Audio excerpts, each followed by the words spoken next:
महाराज जी, जब महाराज जी स्वर्ग से आते हैं तो उसके बाद एक मूर्ति बनाई जाती है। तो मूर्ति में भगवान कैसे अंदर होते हैं? मतलब कि जब मूर्ति बना ली जाती है तो उसके अंदर भगवान कैसे होते हैं? क्योंकि जब मूर्ति बनाती हैं तब तो वो पत्थर, चांदी या लोहे की ही रहती है। बहुत अच्छा बोला तुमने तो यार, बहुत अच्छा प्रश्न है। आदिश का आदिश ये कह रहा है भगवान तो स्वर्ग से आते हैं, फिर पत्थर में मूर्ति में कैसे भगवान हो सकते हैं? बात तो सही पूछी गई है, मगर हम आपसे कहना चाहते हैं थोड़ा ध्यान करो, विचार करो। देखो, भगवान अपने आते नहीं, पहली बात तो यह है।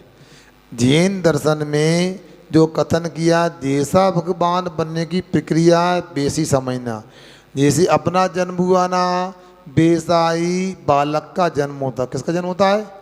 भगवान का जन्म नहीं होता, भाई बालक का जन्म होता है। भाई बालक सच्चे वीतराग धर्म को समझ करके, पढ़ करके, चिंतन करके जब पापों का त्याग करता है और अहिंसादि व्रतों को धारण करता है और इसके बाद अपने आत्मा में लीन हो जाता है, और आत्मा में लीन होते ही करोड़ों जन्मों के पाप थोड़े से अंतर मूर्ति के समय में नष्ट हो जाते हैं और आत्मा में केवल ज्ञान आदि गुण प्रकट हो जाते हैं, तो अनंत बन जाता है। और इसके बाद आयु कर्म समाप्त होता है, तो अंत में वह अघातीय कर्मों का नाश करके सिद्ध भगवान बन जाता है। ये तो भगवान बनने की प्रक्रिया है। अब जो धातु की प्रतिमा होती है, जो पाषाण की प्रतिमा होती है, ये प्रतिमा होती पक्का है, मगर जैसे भगवान बनते हैं उसी प्रकार पंच कल्याणक प्रतिष्ठा होती है। संभव है 2-4 महीने बाद आपके यहाँ इटारसी में पंच कल्याणक हो। कहाँ हो? कौन से गांव में रहोगे? नहीं रहोगे? नहीं पता लगे पंचकल्याणक हो जाए। कोचिंग गए थे कि लगे स्कूल गए थे? ये स्कूल को बड़ा डर लग, आज के समय में बड़ी बीमारी है। मैं कोचिंग और स्कूल कुछ बचा ही नहीं है। लगता है खाते भी है कि नहीं बच्चे लोग, सोते कि नहीं, पर school coaching college, school coaching college, बस समय मिला तो बस परीक्षा। परीक्षा तो भैया हर महीने, हर सप्ताह परीक्षा है। बच्चों को सांस लेने को समय है कि नहीं बताओ? ऐसी दशा है। तो पंच कल्याणक होंगे तो आप लोग ध्यान से देखना आगे बढ़ करके।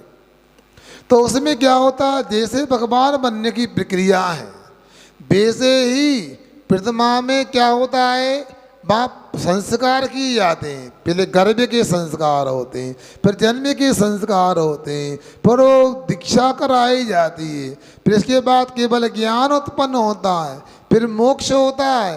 क्योंकि अपने यहाँ पर देखो, आपको पता है एकलव्य का नाम सुना है आपने? एकलव्य नाम का व्यक्ति था और वो चूंकि वो वनवासी था, यूँ कहें उसके लिए, तो वो द्रोणाचार्य के पास गया, मुझे भी धनुर्विद्या सिखा दो। उन्होंने कहा नहीं, तुम वनवासी हो, भील हो, तुम यदि धनुर्विद्या सीख लोगे तो तुम जीवों को मारोगे, हिंसा करोगे। जबकि उसको पता था हिंसा करना पाप है। वन में रहता था मगर जानता था हिंसा करना पाप है। और उसने क्या किया, एक मिट्टी की प्रतिमा बनाई, काहे की, और मिट्टी की प्रतिमा द्रोणाचार्य की बनाई और सामने रख ली और उनको गुरु मान करके धनुष विद्या का अभ्यास करता था। और फिर क्या था, ऐसी धनुष विद्या उसको उत्पन्न हो गई, उनके सामने अर्जुन और 5 पांडव भी फेल हो गए। जब द्रोणाचार्य को पता लगा तो उन्होंने कहा गुरु दक्षिणा देना पड़ेगा, तो उसने अपना दाएं हाथ का अंगूठे काट के दे दिया। अब इसमें, इस प्रसंग में ये देखना है कि जैनेतर लोगों में भी भाई प्रतिमा आदि का चलन है।